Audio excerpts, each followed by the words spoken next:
Hi guys, welcome back to the channel. This is Angelic Spring Tarot. In case you're seeing me for the first time, okay, if you're new here, please consider subscribing to the channel and like the video as well. And for the old subscribers, thank you so much for returning back, okay? So please don't forget to comment, like the video, comment down below if you wanted me to talk about anything. You can also comment that down in the comment section, okay? So this is a continuation of the other video, why you should be careful when being intimate with someone as a high vibrational or spiritual being. So if you've not watched that video, please go back and watch that video before you watch this one. All right, so this is like a part two. Someone asked a question under that video, that what if you detach yourself from the person that is using your aura, or the person your aura is working for? Will your aura keep working for them? So it's kind of a yes and a no. So for ideally, your aura is not supposed to work for someone at all times. If you are a high vibrational person and you encounter somebody you like, or maybe you're intimate with somebody, yes, at that point in time, your energy, your aura will start affecting that person in a good way. So things will start working out for the person, money will start coming towards the person. So ideally, when you stop associating with that person, your aura stops working for that person. But let's say, for example, you have a friend, or maybe you're dating someone, and your aura actually affected that person and they won a lottery, or they won some amount of money. If that person now takes that amount of money and put it in a business, and then they start working on that business to grow,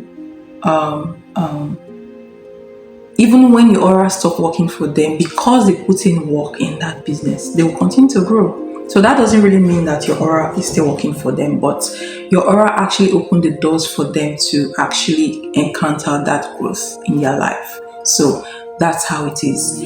But sometimes there are people who deliberately use your aura, people who are very skilled at taking your energy, people who are very skilled at using other people's energy to clothe themselves spiritually, so that they try to do energy exchange by giving you their own bad energy and taking your aura for themselves.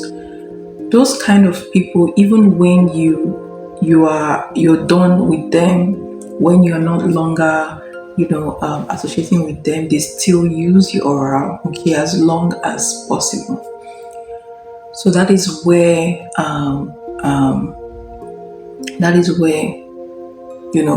this cord cutting ritual or separation ritual comes into play. All right, so that is when spiritual work comes into play.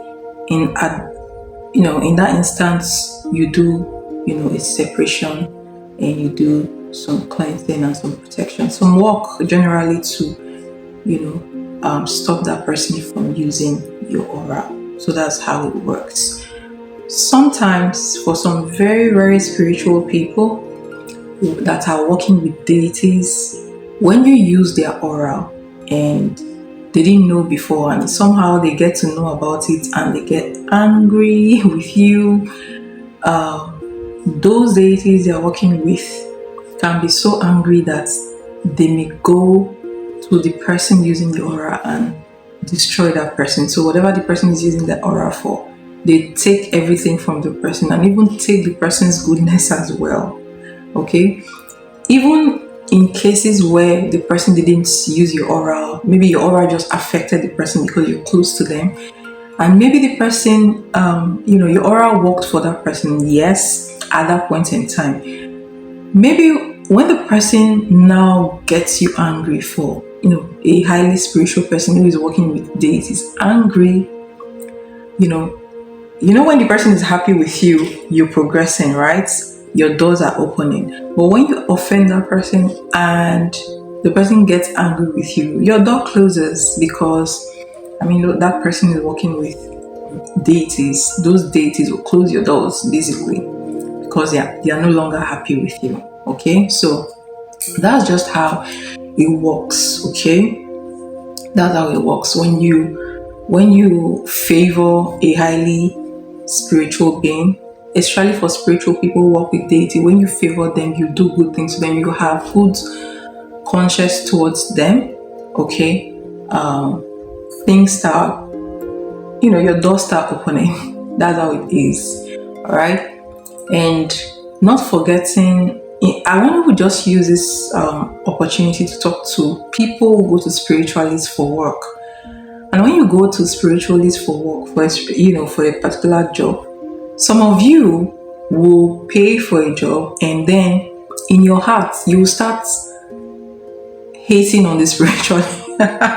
Some people are very funny. You go to a spiritualist for work, and then you start hating on that spiritualist. Maybe you're jealous of the person, you're jealous of their gifts, you gave them a job to do for you, you start hating on them, talking shit about them behind their back, and you expect what the person is doing for you to work.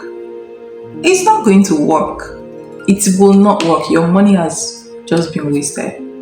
Okay, so if you know that you are not, there are some spiritualists that are very powerful, some spiritualists that they have deities that they work with, a lot of deities. So when you talk about them, it doesn't really go well for you.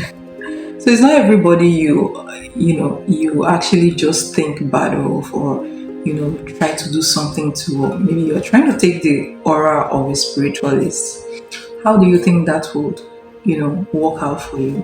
It will surely be a disaster. Even if your works at the beginning, later you will really get what is coming to you. So that is how it works. So I hope I have answered that question, and I hope you understand. Everyone understand this. All right.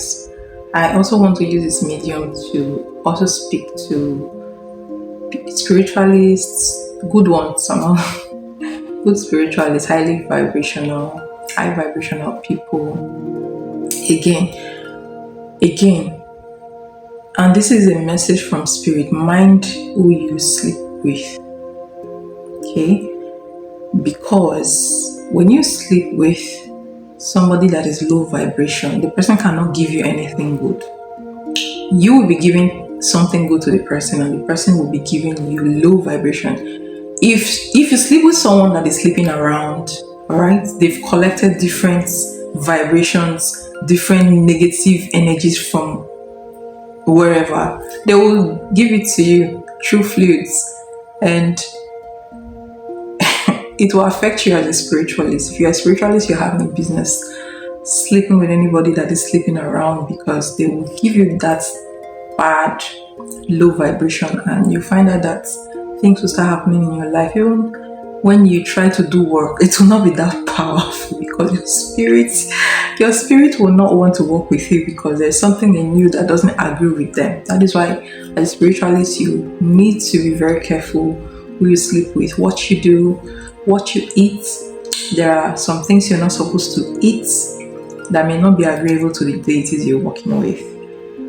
Yes, there are some places you're not supposed to go to. It's not everything you wear. So there are rules governing these things. You need to live a very moral life, a very healthy lifestyle. Again, yes, let me talk about, the healthy part. You cannot be a spiritualist and be drinking and smoking and getting drunk and getting high, taking drugs. Your spirit will reject you. They will not work with you. Except you're working with a very low vibrational spirits. Oh well, knock yourself out. But if you're working with high vibrational spirit, they will reject you. They will dump you. They will leave you high and dry. Okay? There are some water deities you connect with, and you cannot take alcohol. Even if you take alcohol, it will affect you. Okay? You cannot take drugs. All right? Even if you're allowed to take alcohol, you cannot take too much alcohol. Okay? You cannot be smoking, be getting drunk and call yourself a spiritualist. you are not high vibrational at that point in time. And those spirits, if you're supposed to be working with spirit, you really have the calling to be a spiritualist. Those spirits that, you know, your ori, those spirits that have your heads, those spirits that are working with you, they will come after you. Okay, so I'm just looking to spiritualists who they have the calling and they misbehave. Being a spiritualist doesn't give you the right to misbehave, okay, or to oppress people. If you oppress people, to come to a time that gift will be taken away from you. So yes, I digressed a little, guys. So that's what I have for you. I hope this helps. I hope this helps to give you clarity. All right, guys. I'll see you in my next one. Bye.